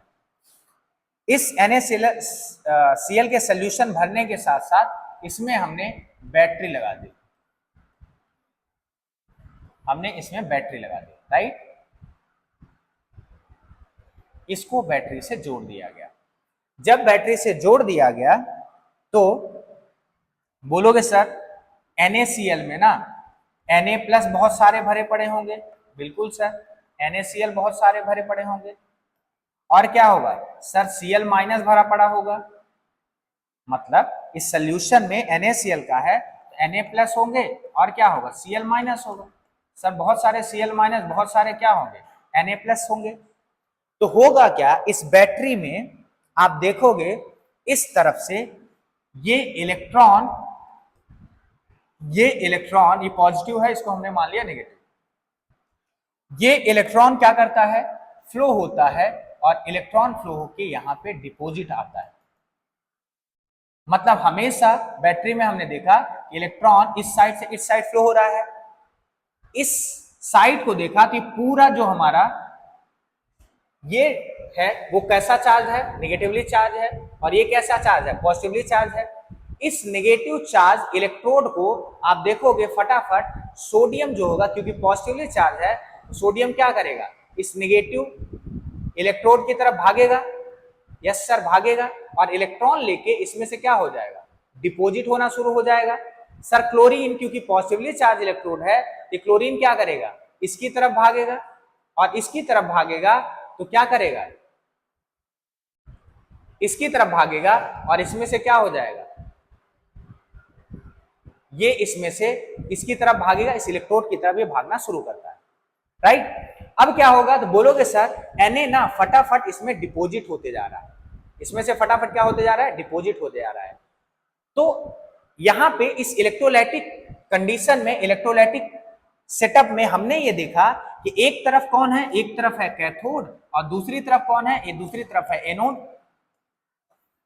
अब ये कैथोड एनोड में हमेशा आप देखोगे, कई बार आपने सुना होगा कि जैसे कोई भी मेटल है, जैसे मान लो सिल्वर है, सिल्वर के ऊपर हम लोग कई बार देखे होंगे गोल्ड की कोटिंग कराते हैं, या फिर कोरेजन होता है, कोरेजन के ऊपर हम लोग जिंक प्लेट की क्या कराते हैं, कोटिंग कराते हैं। तो हम लोग को क्या करना होता है, इस कैथोड की जगह पर जिस भी प्लेट पे कोटिंग करानी होती है उसको कहां पे रखा जाता है, कैथोड पे रखा जाता है। जिस मेटल की कोटिंग करानी होती है उसको कहां पे रखा जाता है, इस एनोड पे रखा जाता है। तो ये पूरा का पूरा ये मेटल जो है डिपॉजिट होना स्टार्ट होता है। तो इस तरीके से मैं मान लो क्लास में बता रहा हूं, एक बच्चा खड़ा होता है और कहता है सर आप बताओ इस रॉड पे ना कितना मेटल डिपॉजिट हुआ, यानी कितने टाइम में कितना मेटल डिपॉजिट हुआ। तो दूसरा बच्चा खड़ा हुआ कि बताओ सर कैसे बताएंगे। तो फिर इसके लिए फराडे आते हैं, फराडे देते हैं दो लॉ इलेक्ट्रोलाइटिक सेल के लिए, फराडे का फर्स्ट लॉ और सेकेंड लॉ। तो याद रखना फराडे का फर्स्ट लॉ और सेकेंड लॉ इस डिपॉजिट से रिलेटेड है, और ये हमसे कई बार पूछा जाता है। क्या होता है फराडे का फर्स्ट लॉ, फराडे का फर्स्ट लॉ कहता है कि the mass of the substance liberated in the electrode during the electrolysis directly proportional to the quantity of the charge passed through the electrolytes। बहुत सिंपल भाषा में समझाता हूं। मान लो ये सेटअप था सर, यस सर बिल्कुल सेटअप था। हम इसमें से क्या प्रोवाइड कर रहे थे सर, इलेक्ट्रिसिटी दे रहे थे। अगर हमने इलेक्ट्रिसिटी दी तो सोचो पहले जितने ज्यादा टाइम के लिए इलेक्ट्रिसिटी देंगे उतना ज्यादा ये क्या करेगा, सेल काम करेगा, इलेक्ट्रोलाइटिक प्रोसेस होगी, और उतने ही ज्यादा अमाउंट में क्या होगा, उतने ही ज्यादा अमाउंट में इसमें से सब्सटेंस डिपॉजिट होगा। तो फराडे कहते हैं कि जितना टाइम तक आप इसको चार्ज दोगे जितना उतना ही मास ऑफ द सब्सटेंसेस इस इलेक्ट्रोड पे क्या होगा, डिपॉजिट होगा, which means the mass of the substances is directly proportional to the charge.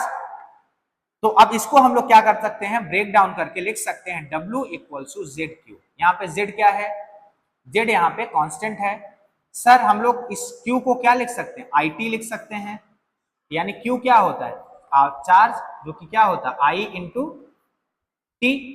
तो इसका ये फॉर्मूला बन जाता है, फराडे का मैथमेटिकल एक्सप्रेशन क्या होता है, W प्रोपोर्शनल टू Q, और W इक्वल टू क्या आएगा, ZQ, यानी W equal to ZIT, right. ये फराडे का कौन सा था, फर्स्ट लॉ था।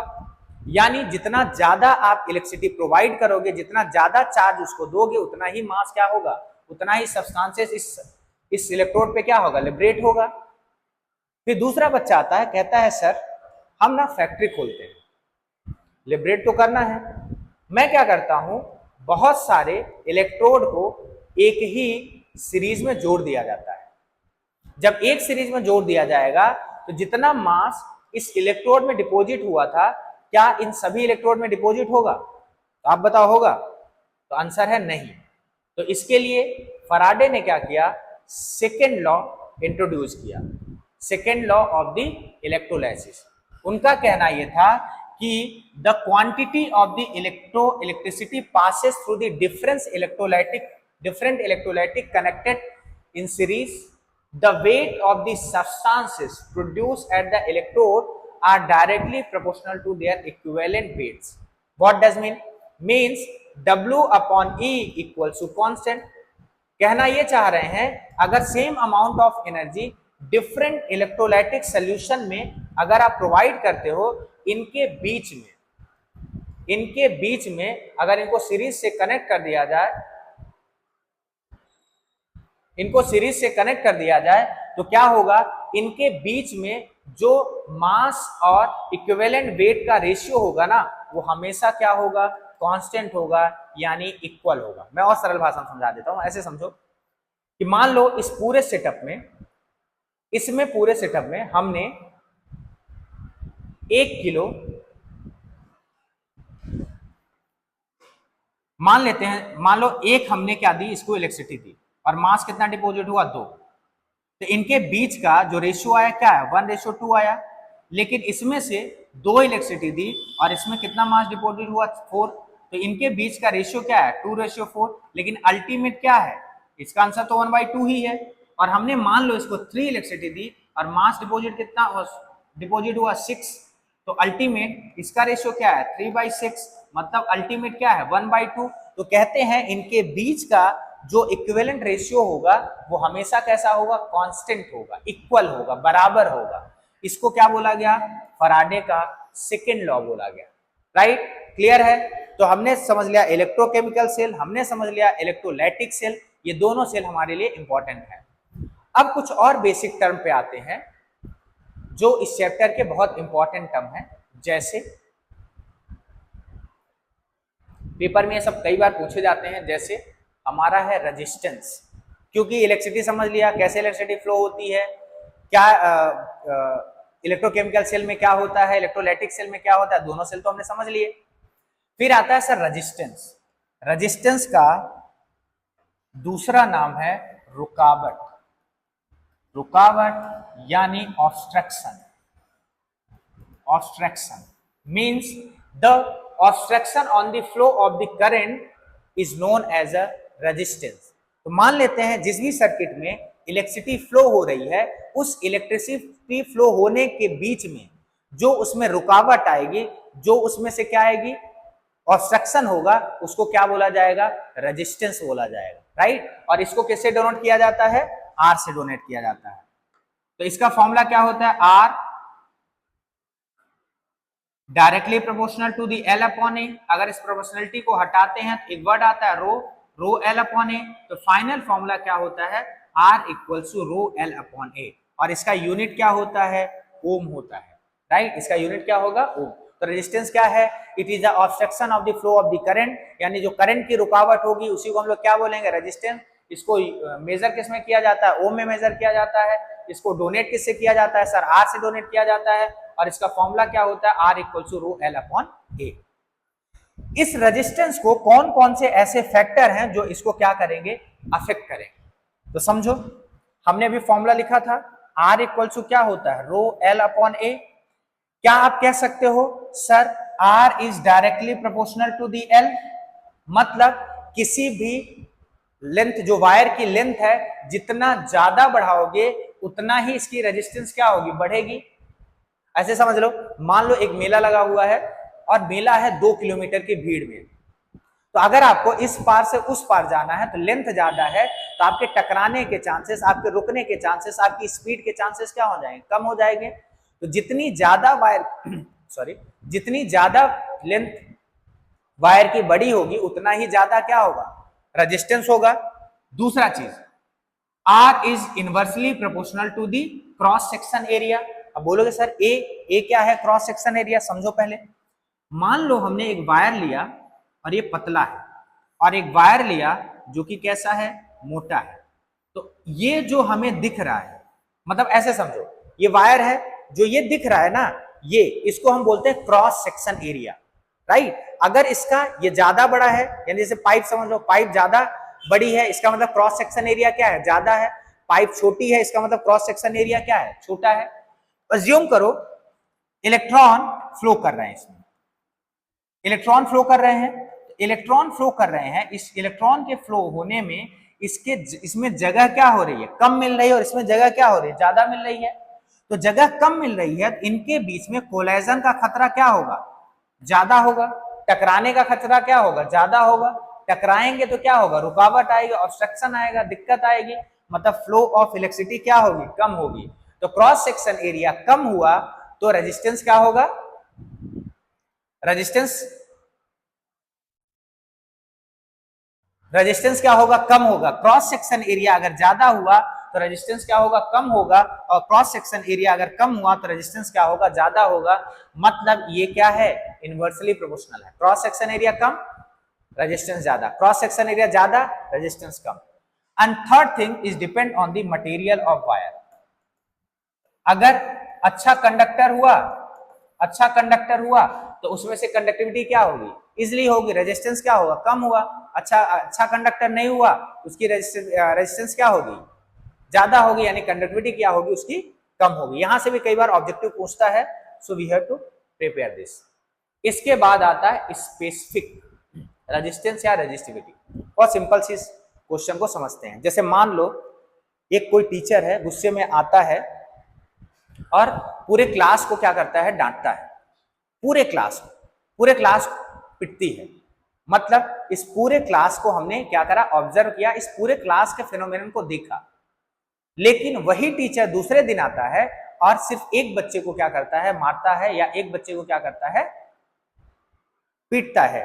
तो समझो कि आप बोलोगे सर आज ना उस स्पेसिफिक बच्चे, उस एक बच्चे को क्या करा, उन्होंने मारा। इसका मतलब ऐसे समझो, अगर हमारे पास कोई वायर है, इस पूरे वायर में हम स्टडी करना चाहते हैं कि इस करंट में कितनी रुकावट आ रही है, तो बोलेंगे रेजिस्टेंस। लेकिन इस वायर में हम एक स्पेसिफिक जगह पे, हम यहां पे जानना चाहते हैं कि इसमें से कितनी रुकावट, इस जगह पे कितनी रुकावट हो रही है, उसको हम लोग क्या बोलेंगे, स्पेसिफिक रेजिस्टेंस। मतलब उसका जिसका लेंथ, विड्थ और हाइट तीनों कितने हो, 1 सेंटीमीटर हो, यानी 1 centimetre length and the cross section area of the 1 centimetre square के बीच में जो हम लोग स्टडी करेंगे रेजिस्टेंस को, उसको क्या बोला जाएगा, स्पेसिफिक रेजिस्टेंस बोला जाएगा। जैसे ट्रैफिक होता है तो ओवरऑल एक बार डिस्कस किया जाता है, जैसे मुंबई की ट्रैफिक, दिल्ली की ट्रैफिक बहुत फेमस है, तो क्या कहते हैं, बहुत ज्यादा ट्रैफिक है। क्या दिल्ली में हर एक गली में ट्रैफिक ज्यादा होगा, तो बोलोगे नहीं सर, कुछ ऐसे इलाके भी होंगे जहां पे ट्रैफिक बहुत कम होगा। लेकिन अगर मैं स्पेसिफिक जगह पे चेक करना चाहता हूं कि वहां पे ट्रैफिक कितना है, तो मैं इसको क्या बोलूंगा, स्पेसिफिक रेजिस्टेंस बोलूंगा, राइट। स्पेसिफिक रेजिस्टेंस को किससे डिनोट किया जाता है, रो से डिनोट किया जाता है, और इसका यूनिट क्या होता है, ओम सेंटीमीटर होता है।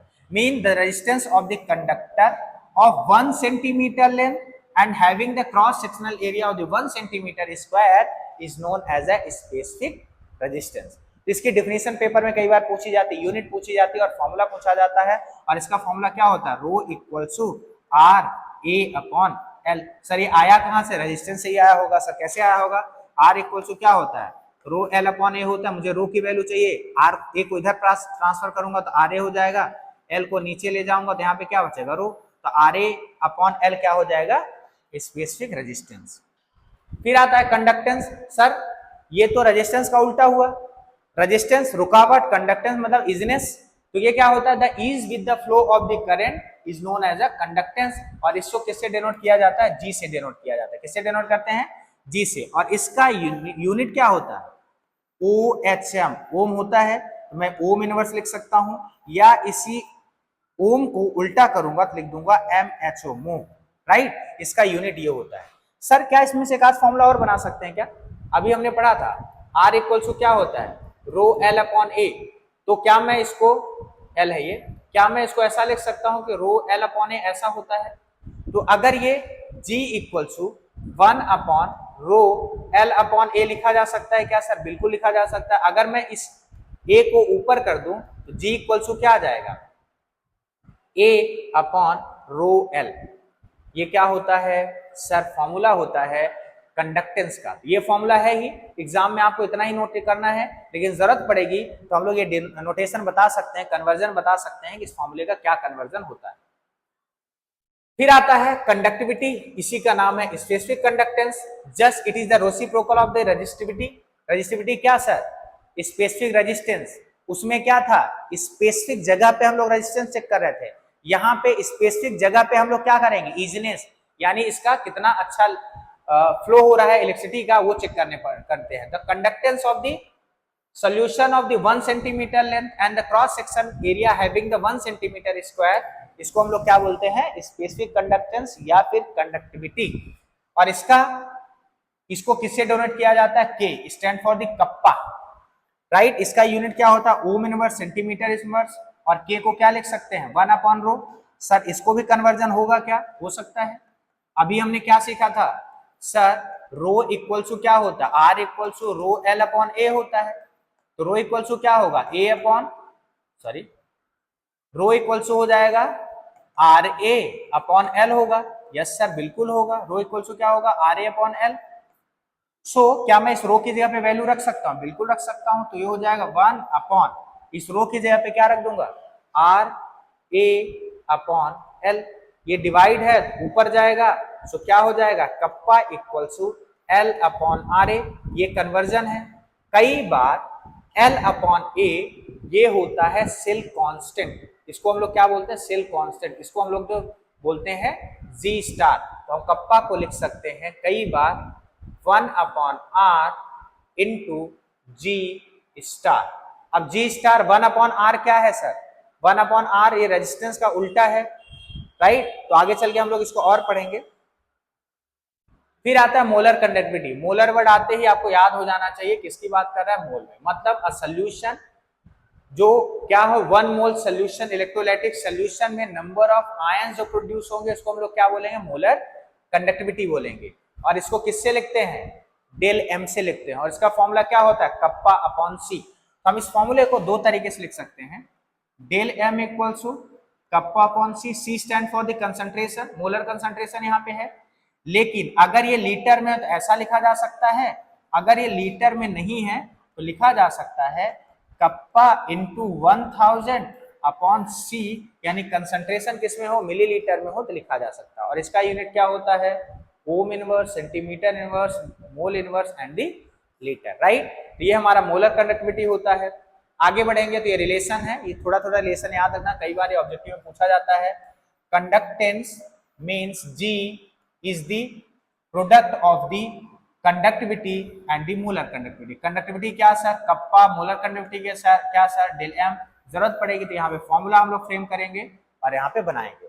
सर कंडक्टिविटी का एक और फॉर्मूला बन सकता है, अभी हम जिसका भी कर रहे थे कि कंडक्टिविटी के कंडक्टेंस और सेल कांस्टेंट का क्या होता है, प्रोडक्ट होता है। यानी K इक्वल टू हम लोग लिख सकते हैं kappa equal to G into G star. और हमने G स्टार की बात बताया था, इसको सेल कांस्टेंट बोला जाता है। ये क्या होता है, L अपॉन A होता है। ऑब्जेक्टिव में सारे क्वेश्चन पूछे जा सकते हैं, तो you have to noted this. फिर हम लोग आगे बढ़ेंगे और एक टर्म ये भी ऑब्जेक्टिव के लिए दिया रखा गया है कि कंडक्टिविटी और मोलर कंडक्टिविटी में क्या चेंजेस आते हैं डाइल्यूशन या कंसंट्रेशन के साथ। तो समझना, डाइल्यूशन या डिक्रीजेस इन कंसंट्रेशन, अगर डाइल्यूशन बढ़ती है तो कंडक्टिविटी बढ़ती, कंडक्टिविटी क्या होगी, बढ़ेगी। लेकिन मोलर कंडक्टिविटी क्या होगी, डाउन होगी। डाइल्यूशन का मतलब क्या हुआ सर, डाइल्यूशन का मतलब हुआ नंबर ऑफ सॉल्यूट पार्टिकल क्या होंगे, कम होंगे। जब नंबर ऑफ सॉल्यूट पार्टिकल कम होंगे तो इसकी मोलरिटी भी क्या होगी, कम होगी सर। अगर मोलरिटी इसकी डाउन जाएगी तो इसकी मोलर कंडक्टिविटी भी क्या होगी, डाउन जाएगी, क्योंकि इसकी कंडक्टिविटी बेस्ड ही किस पे है, मोल्स पे बेस्ड है। लेकिन कंडक्टिविटी, नॉर्मल कंडक्टिविटी क्या होगी, ये बढ़ेगी, क्योंकि डाइल्यूशन के साथ साथ जो आयंस होंगे इजिली क्या कर सकते हैं, मूव कर सकते हैं, मूव कर सकते हैं, उसकी कंडक्टिविटी क्या होगी, बढ़ेगी। ये भी बहुत इंपॉर्टेंट है ऑब्जेक्टिव के पर्सपेक्टिव से, तो याद रखना डाइल्यूशन बढ़ने के साथ कंडक्टिविटी क्या होती है, बढ़ती है, और डाइल्यूशन बढ़ने के साथ मोलर कंडक्टिविटी क्या होती है, घटती है। तो कंसंट्रेशन बढ़ने के साथ इसकी कंडक्टिविटी क्या होगी, डाउन होगी, मोलर कंडक्टिविटी क्या होगी, अप होगी, ये भी याद रखना। यानी कंसंट्रेशन इंक्रीज कर दिया जाए तो ये कंडक्टिविटी क्या होगी, डाउन होगी, और मोलर कंडक्टिविटी क्या होगी, बढ़ेगी, राइट। और हम लोग आगे बढ़ते हैं, तो ये हमने पढ़ ही लिया है, और आज की क्लास में हम लोग इतना ही करेंगे। नेक्स्ट पार्ट में छोटे छोटे कुछ और टॉपिक बचे हैं वो करेंगे, और फिर न्यूमेरिकल्स भी करेंगे। तब तक के लिए बने रहें, चैनल को सब्सक्राइब कर रखें, क्योंकि इस साल का 2026 और 27 का बोर्ड के ऑल कॉन्सेप्ट, थ्योरेटिकल, न्यूमेरिकल्स और जो आपके क्वेश्चंस हैं, सीरीज हैं, पीवाईक्यू हैं, everything you got the one place, zeta place. Thank you.